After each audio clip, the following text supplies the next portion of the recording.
come together here in the GTA as Canadians, but all of our different skills, family backgrounds, and unique experiences and talents help us to contribute to the strength of our community, of our province, and of our great country. And this, as you all know, does not happen by accident. Our success in building a diverse community depends on a number of factors, including an effective immigration system, ensuring that newcomers have the right tools to integrate into Canadian society, honoring and nurturing our diversity, and forging a common dedication to shared Canadian values. I'm very glad that my friend and colleague, Chris Alexander, is here today to share his thoughts on this very important topic, and perhaps to help answer some of your questions, which would help dispel some of the myths that are out in the community about our government's efforts. Ladies and gentlemen, it is my great pleasure at this time to introduce Canada's Citizenship and Immigration Minister, the Honourable Chris Alexander. We have renewed our commitment to reuniting families. We have been, through our family class immigration programs, admitting from 10 to 20,000 more family members, sponsored spouses, parents and grandparents, dependent children per year than was the case under previous Liberal governments on average. And with our action plan for faster family reunification, we've seen the numbers of parents and grandparents this year and in two previous years really move much higher. We will be close to admitting 75,000 parents and grandparents in only 3 years, in addition to a super visa, which has proven very popular. We just saw the 50,000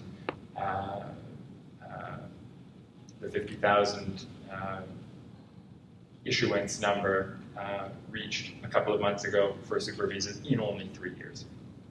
We are also welcoming record numbers of visitors and tourists to Canada from large markets like Brazil, India, China, and many other countries. You see the vast majority of visitors now receiving 10-year multiple entry visas, which tends to accelerate their travel to Canada. And you are seeing enormous growth on every continent of the number of visitors coming to Canada, both to visit family members or to do business, and obviously to come as tourists. We also have seen record numbers of students. We have almost doubled the number of international students in Canada over the last 9 years, and that growth has been even more dramatic in the last 4 years. To give you one example, we went from having 29,000 new Chinese international students coming to Canada in 2013 to having 64,000 last year. And we've had similar double-digit increases from Latin America, again from India, from other countries in Asia, and from Europe, where the quality of Canadian education is better known than ever before. We've also been working hard to protect people in our immigration system. The Zero Tolerance for Barbaric Practices Act, which Costi was instrumental in bringing through Parliament, has now received royal assent and is the law of the land. That means it is much harder, and it should be impossible, to engage in forced marriage in Canada or to use our immigration system to, for the purposes of subjecting a young man or a young woman to forced marriage. Underage marriage, unacceptable. Sponsorship. We also have brought in express entry, a new, faster framework for economic immigration. The programs don't change. Federal skilled workers, federal skilled trades with lower backlogs or no backlogs are still the main channels. The Canadian Experience class has grown enormously, but as of January 1st, as you know, we are inviting those who score highest on our point system to apply and processing their applications in record times, 6 months or less for 80% of applicants. And I have personally met some people whose applications were, and perhaps you have as well, processed in as little as 2 weeks. So we've shown what we're capable of, and express entry is truly a new era for Canadian immigration. We reformed the caregiver program.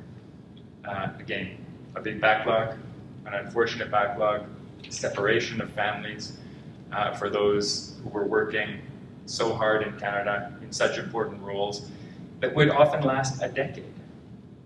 And now we've pledged to work through this backlog in 2 years and to broaden the range of occupations available to caregivers, to ensure we're attracting caregivers for high needs medical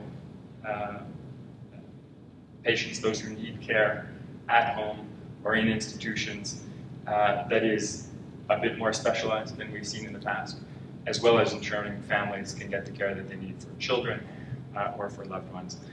There are huge opportunities, unprecedented opportunities there now for caregivers, and the weight separation from family is going down from up to 10 years to 3 years, because after 2 years of working in a temporary capacity, we will be processing caregivers at the same pace as we were processing applications under express entry in 6 months or less. Because thanks to Bill C-24, we will very soon not have a backlog of citizenship applications.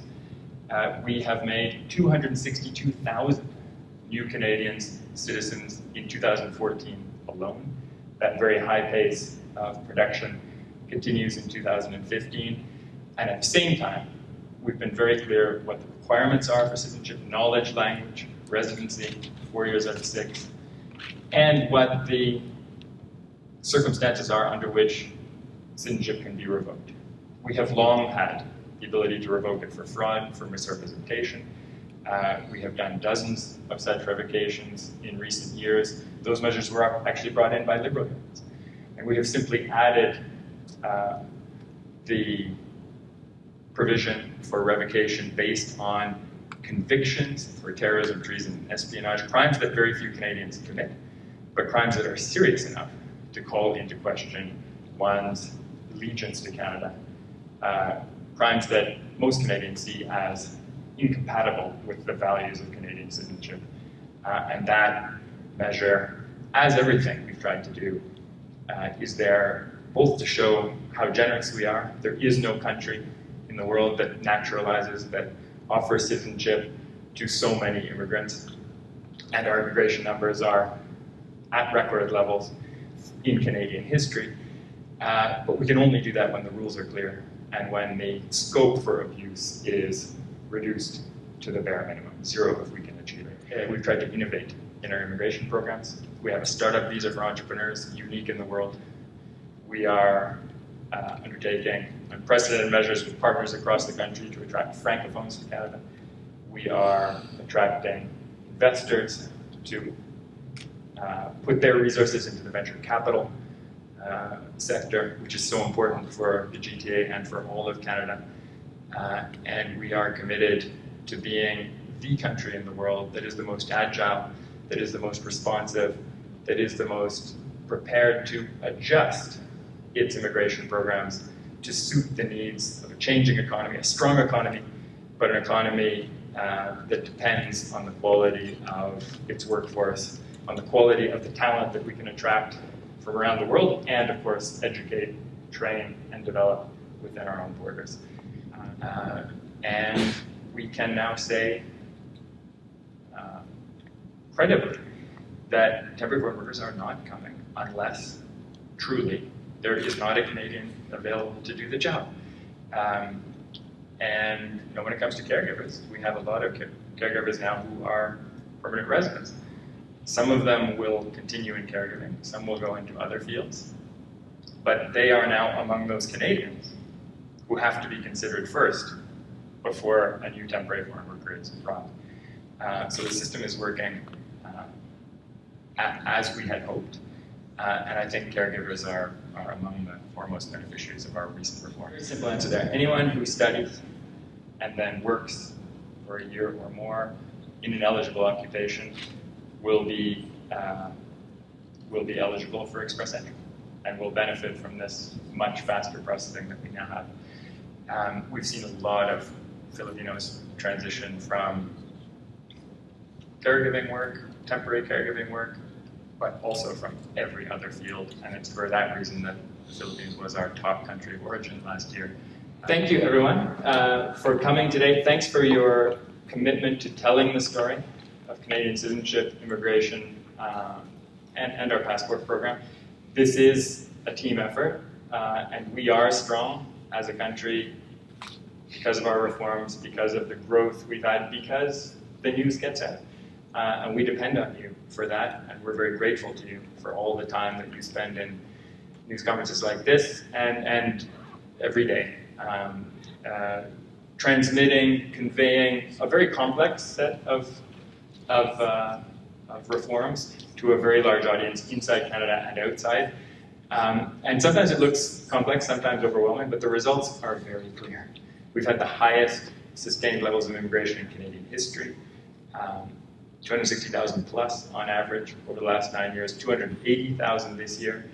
And whatever category you take of service that we provide, visitors, students, citizens, passports for Canadian citizens, we have seen historically unprecedented growth in the last 9 years, thanks to a system that is better, faster, that protects Canadians better, that is less subject to abuse, and we've sustained very high levels of public support for those reforms and for these programs, in large measure thanks to all of you. So thanks to you, and thanks to my colleagues Bob Eckert and Constantine for being here as well.